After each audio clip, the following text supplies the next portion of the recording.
Success the school के जिम्मेदारान की जानिब से लड़कियों की मेयारी तालीम और दीनी माहौल में तरबियत के लिए टोली चौकी और पुरानी हवेली ब्रांच में लड़कियों के लिए एक्सक्लूसिव स्कूल का क़याम अमल में लाया गया है। तो जल्दी करें, सही वक्त पर दुरुस्त फैसला लें और अपनी शहजादियों की तालीम के लिए सक्सेस द स्कूल का इंतखाब करें। सच न्यूज़ के खबरनामे में आप सबका इस्तकबाल है। आज की सबसे बड़ी खबर मेक्सिको से आ रही है, जहां पर चुनाव प्रचार के दौरान तेज हवाओं से स्टेज गिर गया, जिसमें 9 लोगों की मौत हो गई और 65 लोग घायल हुए हैं। इस हादसे पर जोर्गे अल्वारेज मैनेज ने दुख जताया है और मरने वालों को संवेदना यानी कि शोक जताते हुए अपने प्रोग्राम रोक दिया है। मेक्सिको के राष्ट्रपति आंद्रेस लोपेज ओब्राडोर ने भी हादसे पर दुख जताया और मरने वालों को श्रद्धांजलि दी है। मेक्सिको में तेज हवाओं के चलते चुनावी मंच से गिरने से 9 लोग मौके पर दबकर वहां मर गए। हादसे में 65 लोगों के घायल होने की खबर आई है। मरने वालों में एक बच्चा भी शामिल है। हादसा मेक्सिको के नुएवे लियोन राज्य का है, जहां चुनाव प्रचार प्रोग्राम के लिए मंच लगाया गया था। राष्ट्रपति पद के दावेदार जोर्गे अल्वारेज ने ये इख्तिला दी है। हादसे का वीडियो भी सामने आया है। इस वीडियो में दिख रहा है कि मैनेज मंच पर पहुंचकर वहां के मौजूद सपोर्टर्स की तरफ हाथ हिलाकर अभियान दे रहे हैं। इस दौरान तेज हवाएं चल रही थी, जिसके चलते मंच पर लगी एक बड़ी स्क्रीन और साथ में एक ढांचा गिर गया। किसी तरह मैनेज ने वहां से भागाकर अपनी जान बचाई। इस बाद मंच में बाकी ढांचे भी गिर गए, जिसमें दबकर 9 लोगों की मौके पर मौत हो गई। वायरल वीडियो में मंच गिरने के बाद लोग भागते हुए और चीखम पुकार करते हुए नजर आ रहे हैं।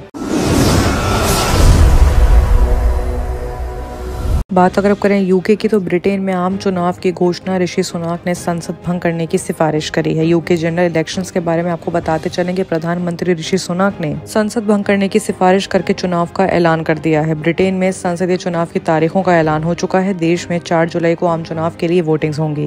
वेडनेसडे को कैबिनेट की बैठक के बाद ब्रिटिश पीएम ऋषि सुनाक ने आम चुनावों की तारीखों की अनाउंसमेंट कर दी है। हालांकि कैबिनेट की मीटिंग से पहले इस बात पर चर्चा तेज थी कि मीटिंग में जल्द ही चुनाव कराने पर सहमति बन सकती है। ऋषि सुनाक ने कहा कि बीते 5 साल देश के लिए वॉर के बाद काफी ज्यादा चुनौती वाले हैं। इतना ही नहीं, आने वाले दिनों में आपके हर वोट के लिए संघर्ष करूंगा। हमारे पास एक क्लियर योजना है। अगले हफ्ते संसद को रोक दिया जाएगा। इसके बाद ही चुनाव की प्रक्रिया स्टार्ट हो जाएगी। उन्होंने संसद में ब्रिटिश को लेकर कुछ अच्छी खबरें भी दी हैं, जिनमें महंगाई दर कम होकर 2.5% रहने की अनाउंसमेंट भी करी है। वहीं सुनाक ने विपक्षी दल लेबर पार्टी को टारगेट किया और कहा कि लेबर पार्टी देश के लिए खतरा है। बात अगर आप करें पाकिस्तान की, तो पाकिस्तान से एक बहुत बड़ी खबर आ रही है। जैसे कोविड-19 की एक हवा चली थी, वैसे ही WPV1 पाकिस्तान में आ चुका है। सिंध और बलूचिस्तान के 3 जिलों के सीवेज नमूनों को पाया गया है। पोलियो वायरस इस साल कुल 40 जिलों में मिला है।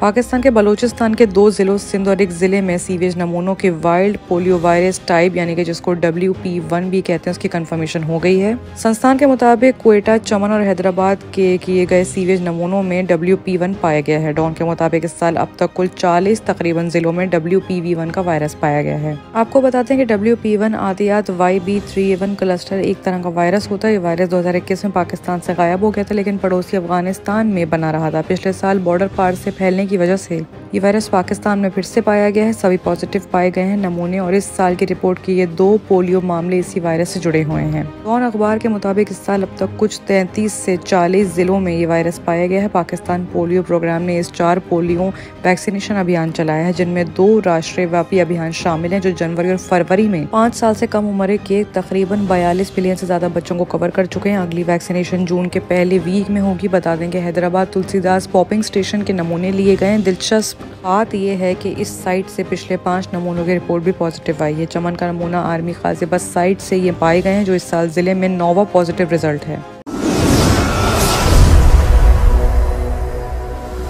बात अगर अब करें फिलिस्तीन की, तो फिलिस्तीन एक अलग देश है। आयरलैंड, स्पेन और नॉर्वे को इसने मंजूरी दे दी है। यूरोप के नेतन्याहू को झटका मिला है। आपको बता दें कि आयरलैंड, स्पेन और नॉर्वे ने ये कदम उठाया है। इन पर इजराइल और फिलिस्तीन की तरफ से टिप्पणियां आई हैं। आयरलैंड, स्पेन और नॉर्वे, यूरोप में इन 3 देशों ने अनाउंसमेंट करी है 28 मई को कि फिलिस्तीन एक अलग देश है और हम उसे सपोर्ट करते हैं। तीनों देशों के प्रधानमंत्री ने वेडनेसडे 22 मई को ऐलान करा है। इस पर इजराइल की तरफ से खफगी आई है। इजराइल तीनों देशों की राजधानी डबलिंग, मेड्रिड और ओस्लो में अपने राजदूतों को वापस बुला रहा है। सवाल है कि आयरलैंड, स्पेन, नॉर्वे कदम क्यों उठा रहे हैं। दरअसल बता दें कि 35,000 फिलिस्तीनियों की जान गंवाने के बाद दुनिया की तमाम तर कंट्रीज फिलिस्तीन के साथ खड़ी हुई हैं। ऐसे में आयरलैंड के टाउचू हेड साइमन हैरिस ने कहा कि फिलिस्तीन को भी उतना ही हक है जीने का जितना बाकी लोगों को। वहीं नॉर्वे के प्रधानमंत्री जोनास ग्रेटर ने कहा है कि सबको बराबर से मान्यता यानी कि हक देने चाहिए। मिडिल ईस्ट नहीं हो सकता। नॉर्वे फिलिस्तीन को सभी हकों का हक है।